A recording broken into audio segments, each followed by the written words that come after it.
Thanet South was probably the most fiercely fought of all constituencies at last year's general election, with UKIP leader Nigel Farage hoping at last to get his own seat at Westminster.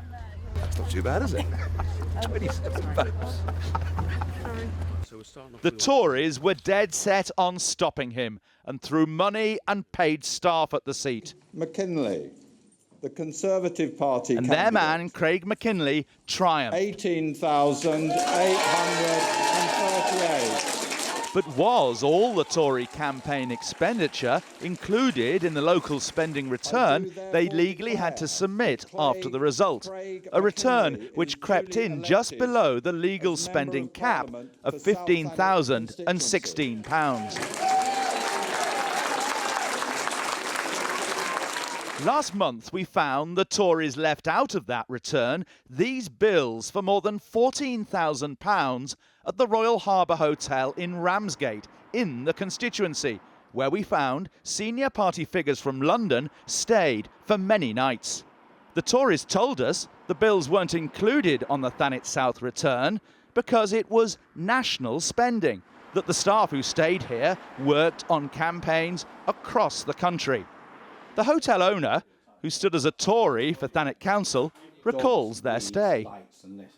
How many people did you have here staying from the Conservatives? I don't know, because they came and went, and depending on the, as people do, check in and check out, leave early, arrive late and things. But they had a few rooms block booked. Yeah. And this was quite an important place for them. I think it was. Mr. Farage was going to be defeated by them, so I think they made sure that they had the right brains to do that here. Yeah, it was exciting times. It was a sort of headquarters for them. It was, yes. Well, all hotels become headquarters unofficially sometimes, but they all hang around and somewhere they can talk and eat and yeah, that's right. Now we found another local hotel, rather less smart, which doesn't appear on the Tories' Thanet South expenses either. The Margate Premier Inn isn't actually in the seat Nigel Farage fought, but nearby. Bills we've obtained include the name of Marion Little, a top Tory campaigner, much featured in our report last night. So were staff really here to thwart Farage? The rooms are registered to Conservative HQ in Westminster. The total bill, £4,242 for 6 campaign workers in all. The longest here, 12 nights. But those 2 hotels aren't the only questionable Tory expense from the Thanet South campaign. We've also found the Tories bought wraparound ads and other ads in 2 issues of Thanet Extra, a paper put out free in both Thanet seats, North and South. The party paid £16,483 for them, but declared them to the Electoral Commission as a national expense. True, the content in the ads was national rather than local, but we've had expert legal advice that such ads should still count as a local expense split between the 2 Thanet seats, given the paper's limited circulation area. If one were to add the 2 lots of hotel bills and a share of the newspaper ads to the Tories' official local return, they'd be 2.5 times over the legal limit. Whether the Conservatives exceeded the expense limits in Thanet South in the general election last May is a very different matter from the 3 parliamentary by-elections in 2014 on which this programme reported last night. For the 3 by-elections, the 12-month limit under which people can be prosecuted under the Representation of the People Act has now expired.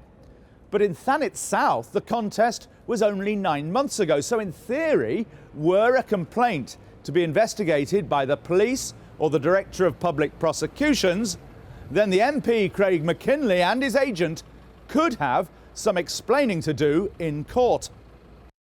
Last night, Channel 4 News revealed how we'd found tens of thousands of pounds for hotel bookings during the 3 by-elections for paid Tory staff, many of them senior figures. And none of those bills we found appeared in their local expense returns. Yet Electoral Commission guidelines suggest hotels for party workers should be included. Last night, government whips issued this text message to Tory MPs. Channel 4 are seeking responses on spending in recent by-elections. A Conservative spokesman said all by-election spending has been correctly recorded in accordance with the law. And this morning, ministers leaving Cabinet seemed to have got the message. I think we've spent everything exactly according to the rules. You really think that? Yes. What do you think of the Conservatives spending tens of thousands of pounds in by-elections and not declaring it? Excuse me? You should abide by the law, shouldn't you? I mean, you're meant to be the party of law and order, aren't you? Got nothing to say? Not like you. Do you think the police ought to look at it? You've been told to say nothing about this. I haven't been told anything. But this senior MP who sits on the Conservative Party board, its governing body, says he's going to bring up our allegations with colleagues. Do you think our report last night will have shocked members of the board? I think members of the board are always interested in what Channel 4 News has to say. Of course, there will be two sides to this. There is Channel 4's side and there is the Conservative Party side. And as I say, there will obviously be a third party involved in this, or I suspect a third party will want to take a look at this, and then they will decide as to who was right, whether the Conservative Party were right in their returns or whether Channel 4 was right to raise its concerns. So if nobody else raises it at the board, you will?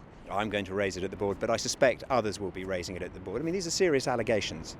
I'm not diminishing the nature of these allegations. These are serious allegations. But as I say, the Conservative Party believes it has complied with election law.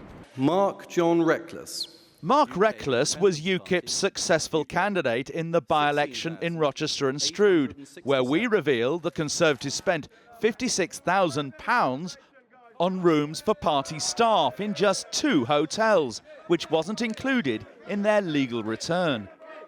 What you showed in your programme last night was quite extraordinary, and frankly, if that type of thing did happen and is allowed to continue, then our politics can just be bought up with people with the most money.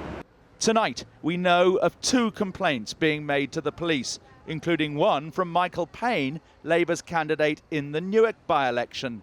He says he's asked Nottinghamshire Police to investigate our evidence. Meanwhile, the Electoral Commission have said they're still assessing what we revealed on this programme 3 weeks ago about the bills at the Royal Harbour Hotel.